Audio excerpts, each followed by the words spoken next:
Bismillahirrahmanirrahim. Assalamualaikum warahmatullahi wabarakatuh. Oke, pada pertemuan kali ini kita akan bahas bagian yang pertama ya dari fisika, yakni tentang besaran satuan dan dimensi ya. Nah, yang dimaksud dengan besaran dalam fisika ya, itu adalah segala sesuatu yang dapat diukur dan dinyatakan dengan angka. Jadi apapun itu, ketika kita bisa lakukan pengukuran ya, dan kemudian menyatakan dengan angka, maka itulah besaran ya.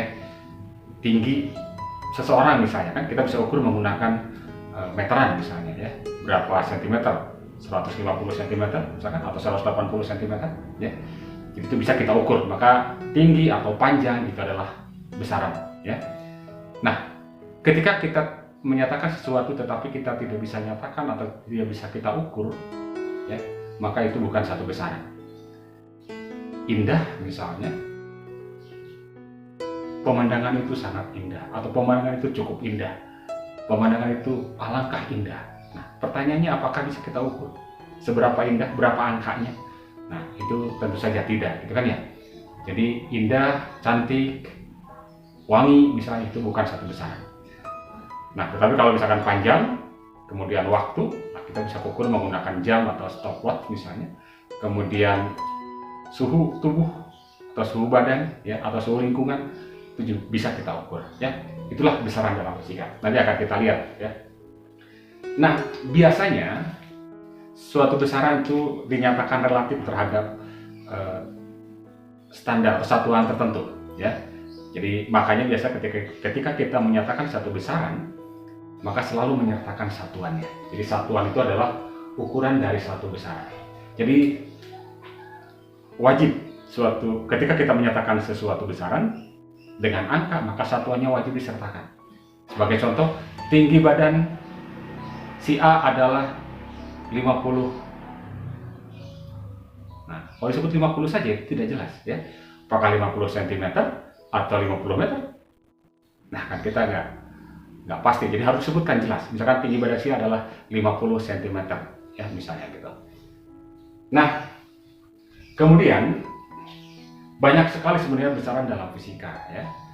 Tetapi dari sedemikian banyak besaran itu ternyata ada 7 besaran yang dikelompokkan sebagai besaran-besaran dasar atau besaran-besaran pokok. Di besaran ini adalah besaran yang tidak bergantung kepada besaran yang lain. Dan itu didefinisikan satuannya ya, jadi disebutnya besaran pokok ya. Jadi besaran pokok adalah besaran yang satuannya ditetapkan terlebih dahulu dan tidak bergantung kepada besaran yang lain ya. Nah, selain besaran pokok, itulah yang disebut dengan besaran turunan ya. Jadi besaran turunan adalah besaran yang diturunkan dari besaran-besaran pokok. Sebagai contoh misalnya luas dari sebuah segi 4 itu kan panjang kali lebar. Panjang adalah besaran pokok, satuannya meter ya, dan lebar juga sebenarnya besaran pokok juga, panjang karena satuannya meter juga. Maka panjang kali lebar itulah luas. Jadi luas itu tersusun oleh 2 besaran pokok yang sama, yakni panjang ya. Demikian pula volume atau juga nanti kelajuan ya. Kelajuan adalah jarak tempuh dibagi dengan waktu tempuh. Jadi jarak dinyatakan dalam satuan meter atau kilometer, itu panjang ya. Sementara waktu adalah besaran pokok juga ya. Nanti kita lihat ya. Oke, jadi besaran pokok sekali lagi besaran dasar ya, atau besaran yang satuannya ditetapkan terlebih dahulu dan tidak bergantung pada besaran lain. Sementara besaran turunan diturunkan dari besaran pokok. Nah, saya berikan tabel di sini ya. Jadi adalah tabel besaran pokok ya. Jadi ini adalah besaran pokok.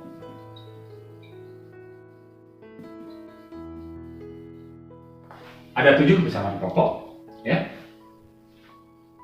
yakni panjang, kemudian massa, waktu, arus listrik, intensitas cahaya, suhu atau temperatur, dan jumlah zat ya. Fisikawan ya sudah mendefinisikan ke-7 besaran ini ya. Jadi silakan kalian coba baca lebih detail di buku lah, saya tidak akan terlalu detail di sini. Jadi bagaimana mendefinisikan panjang, masa, waktu, arus, intensitas, suhu, dan jumlah zat. Ya.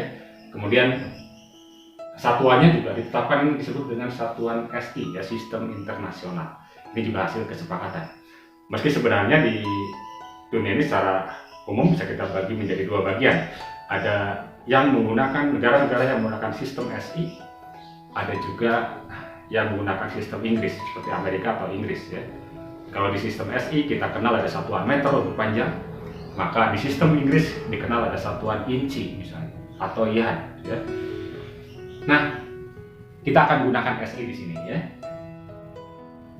Panjang satuannya meter, massa kilogram, waktu sekon, arus listrik satuannya ampere, intensitas saya adalah kandela, ya, CD ini kandela, lilin, ya. Temperatur atau suhu adalah Kelvin, nah, disingkat K besar, dan jumlah zat adalah mol, ya.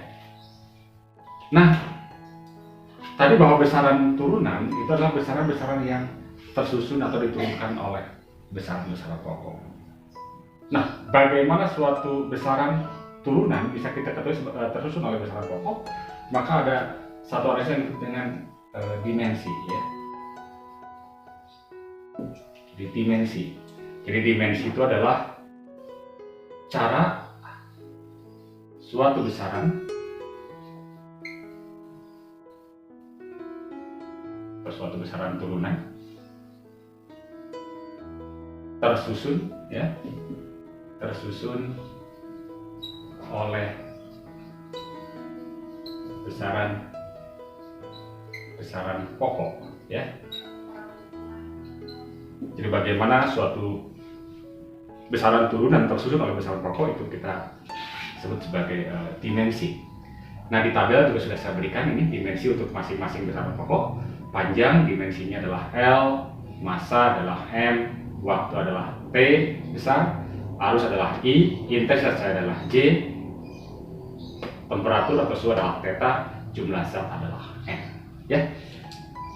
Nah, selain 7 besaran pokok atau besaran dasar juga ada besaran pokok tambahan, ya, ini terkait dengan sudut. Ada sudut bidang atau juga sudut ruang. Sudut bidang, ya, jadi sudut antara dua garis ini. Nah, ini sudut bidang namanya, ya. Ini biasanya nyatakan dalam satuan derajat, tetapi dalam fisika nanti satuannya adalah radian, ya. Ada juga sudut ruang, ya, sudut ruang dalam 3 dimensi itu dalam setia radian, ya. Nah, selain 7 ini maka disebut sebagai besaran turunan. Jadi kalau disebutkan apakah termasuk besaran pokok atau besaran turunan, tinggal patokannya ke sini saja. Apakah ada ini? Kalau ada ini, ya, atau di luar ini, maka pastilah itu besaran turunan. Oke?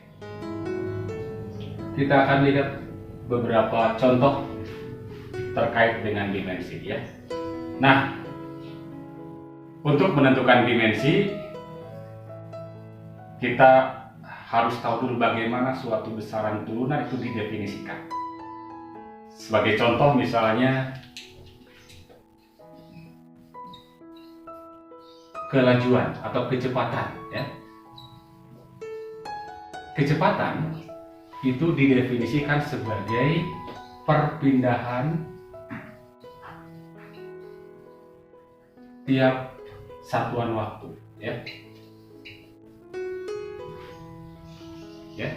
Jadi kelajuan itu adalah perpindahan tiap satuan waktu. Perpindahan itu satuannya meter, ya. Satuannya meter. Dan waktu satuannya sekon, ya. Sehingga kecepatan berarti satuannya adalah meter per sekon, ya, meter per sekon. Nah, bagaimana dimensinya? Nah, dia akan ikut aja. Jadi biasa diberi simbol V, ya. V simbolnya dan diberi tanda kotak begini. Berarti dimensinya adalah perpindahan atau panjang itu dari apa? L, gitu kan, ya? Berarti L dibagi dengan waktu adalah ini, ya, P, ya. Sehingga bisa kita tulis menjadi L P min 1, ya. Kemudian yang kedua, misalkan percepatan. Nah, nanti akan dibahas lebih detail sebenarnya di konsep gerak, ya. Tapi ya, ini sementara saja dulu. Kita lihat bahwa percepatan itu adalah perubahan kecepatan ya. Perubahan kecepatan tiap satuan waktu ya. Dan biasanya diberi simbol A ya. Kalau kita lihat bagaimana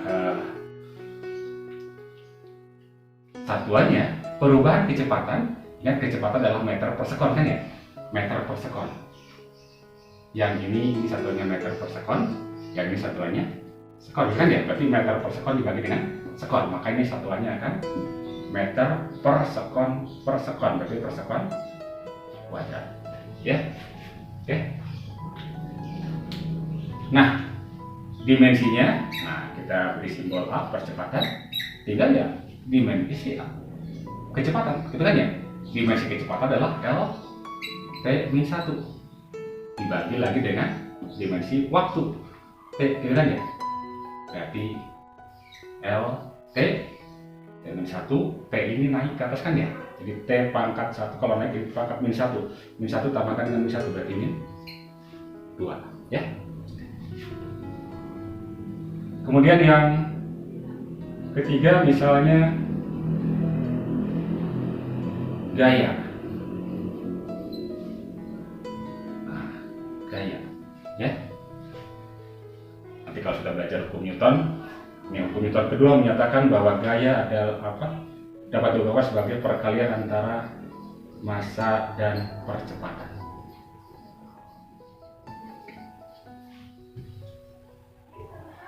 Ya, berarti dimensi dari gaya, kalau gaya diberi simbol F dari kata-kata force gaya ya. Massa, nah dimensinya adalah apa? M, gitu kan ya? M. Kemudian percepatan adalah ini ya, L T min 2. Oke. Dan yang terakhir misalnya ya, misalnya usaha ya, usaha itu perkalian antara gaya dan perpindahan ya, gaya dikali perpindahan.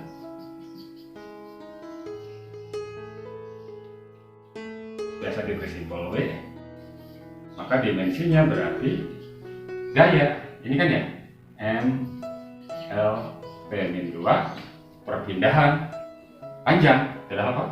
L kan ya, berarti M L kali L jadi L pangkat 2 ke pangkat 2. Oke ya, jadi kita bisa lihat bahwa besaran-besaran turunan ini itu tersusun oleh besaran-besaran pokok. Ketika kita lihat kecepatan berarti tersusun oleh besaran pokok panjang dan waktu. Percepatan tersusun juga oleh besaran pokok apa? Panjang dan waktu juga ya. Gaya tersusun oleh apa? Besaran pokok, massa, panjang dan waktu. Usaha juga sama, massa, panjang dan waktu. Itu penyusunnya. Tentu saja dengan rumusan-rumusan yang berbeda tergantung pada definisinya. Oke? Baik. Pertemuan kali ini saya kira cukup dahulu ya. Nanti kita akan lanjutkan pada video berikutnya bagaimana menerapkan analisis dimensi dan materi yang lainnya. Terima kasih. Assalamualaikum warahmatullahi wabarakatuh.